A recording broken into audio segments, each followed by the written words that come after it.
학개서는 크게 네 부분으로 나누어 볼 수 있습니다. 1장 1절부터 15절, 2장 1절부터 9절, 2장 10절부터 19절, 2장 20절부터 23절. 첫째 부분은 다리오 왕 2년 여섯째 달 초하룻날 기원전 520년 8월 29일에 학개 예언자에게 임한 야훼의 말씀으로 시작합니다. 야훼께서는 학개 예언자에게 백성들이 왜 성전을 건축하지 않는지 경제적인 이유를 들어 성전을 재건하지 않는 그들의 행위를 살피고 다시 성전을 건축하라 말씀하십니다.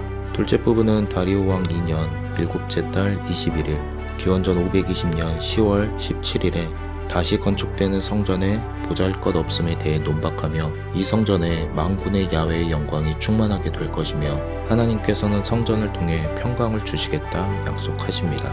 셋째 부분은 다리오 왕 2년 아홉째 달 24일 기원전 520년 12월 18일에 하나님께서는 거룩한 고기가 다른 음식을 거룩하게 하지 못하며 부정한 것에 닿은 사람이 다른 것에 닿을 때 그것들을 부정하게 만든다고 하시면서 성전을 통해 거룩해지지 않는 지금까지 이스라엘이 드리는 제사는 하나님께서 받으실 만한 거룩한 제사가 아님을 지적합니다. 하지만 이제 성전의 주춧돌을 놓았으니 하나님께서 받으실 만한 거룩한 제사를 드릴 수 있음을 이를 통해 하나님께서 그의 백성을 축복하실 것을 말씀하십니다.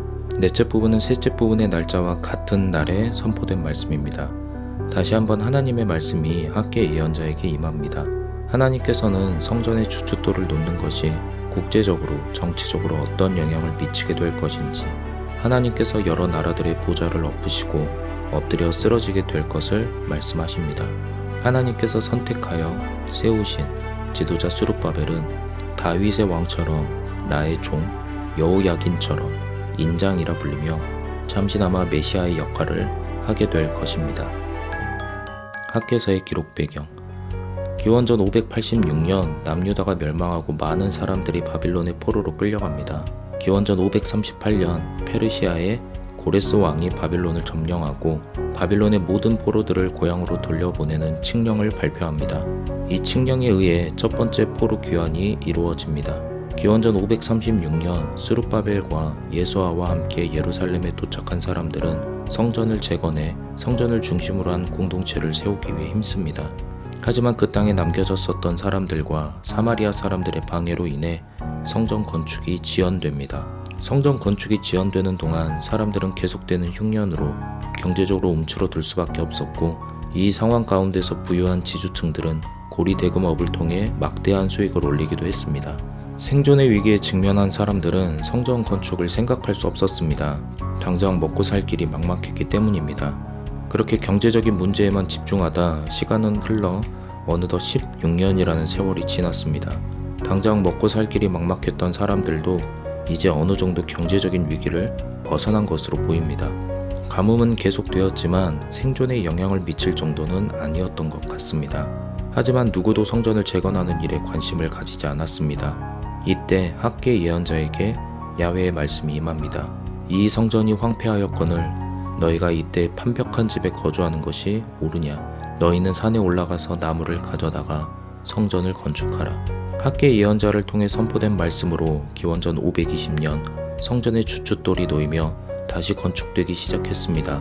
사람들이 가진 재산이 풍족하지 않아 성전은 그 전에 솔로몬의 성전보다 훨씬 초라할 수밖에 없었습니다. 사람들은 고작 이딴 성전을 지으려고 그렇게 난리였냐? 이 성전 꼴을 봐라. 우리가 돈을 더 벌어서 더 좋게 지을 수 있었는데 너무 초라하다 생각했습니다. 하지만 학개 예언자는 많은 은과 금을 들이지 못했어도 이미 그러한 것들이 하나님께 속해 있는 것이니 은과 금 같은 세속적인 기준으로 성전을 평가할 수 없음을, 또한 이 성전은 하나님께서 임재해 계시고 이전의 성전보다 더 큰 하나님의 영광이 임하게 될 것을 말합니다. 학개서의 메시지.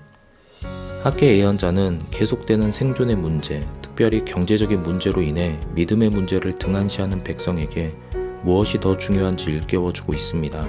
학개에게 있어서 성전은 단순한 건물이 아니었습니다. 사실 학개뿐만 아니라 참된 이스라엘 백성이라면 성전이 얼마나 중요한 것인지 잘 알 것입니다.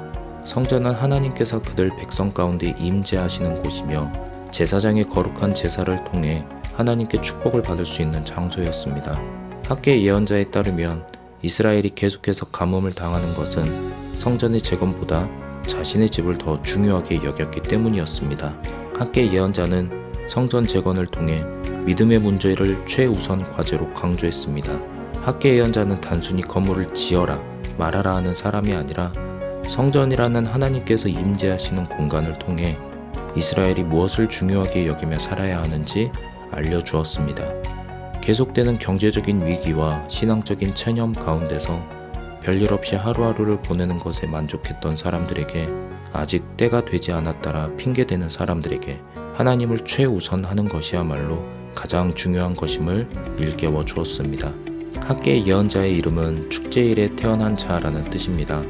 아마도 학개 예언자가 성전의 주춧돌을 놓은 그 날이 이스라엘에게 참된 축제의 날이기 때문이지 않나 싶습니다. 오늘날에도 예배당을 건축하기 위해 무리하게 헌금을 걷고 은행에 빚을 내는 교회들이 많습니다. 학개 예언자의 메시지가 예배당을 건축하기 위해 빚까지 지라는 말인지는 모르겠습니다. 학개 예언자는 이스라엘 백성들이 가뭄 가운데 살기를 원하지 않았습니다. 오히려 성전을 재건하는 일을 통해 하나님께 바른 제사를 드려 하나님께 축복을 받아 살기를 바랍니다. 학개 예언자는 삶의 문제들이 결국 믿음의 문제와 연결되어 있음을, 그렇게 하나님의 백성은 믿음의 문제를 가장 먼저 해결하고 하나님을 최우선하는 삶을 살아야 함을 말했습니다. 하나님을 최우선하는 삶을 사시기를, 하나님을 최우선하는 것이 무엇인지 분별하는 지혜가 함께 하시기를 바랍니다.